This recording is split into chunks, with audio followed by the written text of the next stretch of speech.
Why does disability representation almost never come up when discussing diversity in media?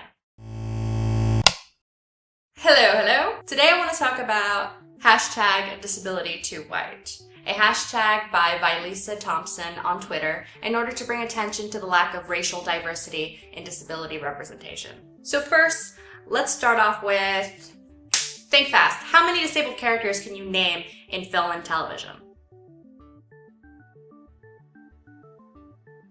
Okay, how many of those characters are people of color?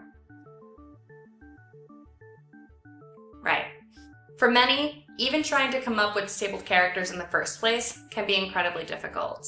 And though many of the ones that I can think of, I wouldn't necessarily call good or accurate representation, but that's another topic for another video.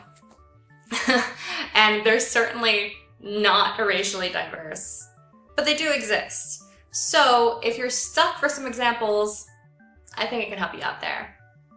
Here are some movies and TV shows that feature disabled characters. The Miracle Worker, Sybil, Rayman, The Heart is a Lonely Hunter, The Piano, The Diving Bell and the Butterfly, What's Eating Gilbert Grape, Forrest Gump, Swing Kids, Girl Interrupted, I Know Sam, The L Word, The Other Sister, Adam, Grey's Anatomy, Cast-Offs, Nip Tuck, Pretty Little Liars, Switched at Birth, Avatar, Family Guy, House MD, Soul Surfer, Glee, Temple Grandin, The King's Speech, The Theory of Everything, Mad Max Fury Road, Hush, Me Before You, The Fundamentals of Caring, Who's Driving Doug, Jump Breathe. And I could probably go on and on, but we don't want to take up this whole video with just that one point. But Annie, some of those are real people. They can't just... I realize that.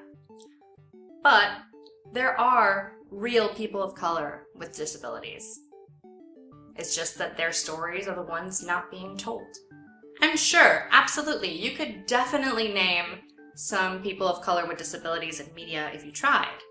But I promise you, it's gonna be nowhere near as long as the list of disabled white characters. #DisabilityTooWhite does not intend to erase the struggles and the ableism that disabled white people experience. It is merely addressing the issue that the intersection of race and disability is not often addressed and not often represented. How the intersection of being disabled and a person of color often means heightened risk of danger and discrimination. How the erasure has people in disbelief of a person of color actually being disabled because they've never seen it before. How prejudice against race can make it difficult or even impossible to be given access to appropriate medical care or to be taken seriously in those spaces. When our history books erase us, when the news erases us. Even when this year, a group home for people with disabilities was attacked. 19 of them were murdered and 45 left wounded, all between the ages of 18 and 70. Because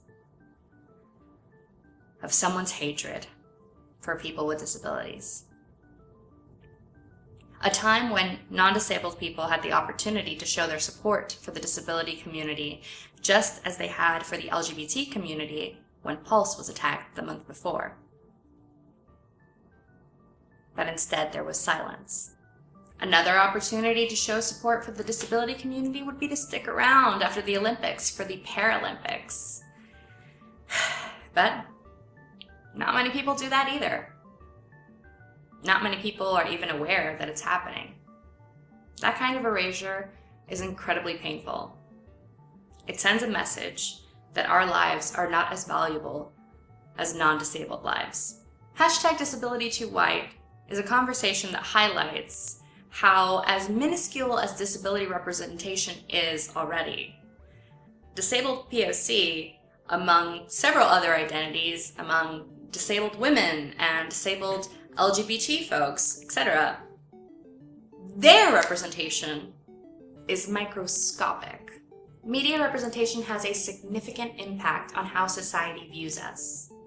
That visibility allows non-disabled people to get to know us and the discriminations we face to this very moment by inviting us into their living rooms through their television sets.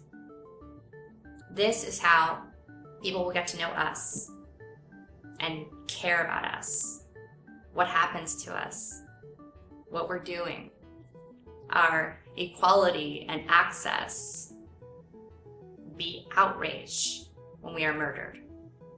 There's a lot to unpack with all the problems with disability representation in the media, including topics like disability drag and disability tropes and harmful stereotypes. And I plan to talk about them in future videos. So if you are interested in that, please like this video and subscribe, and I will see you eventually. Bye.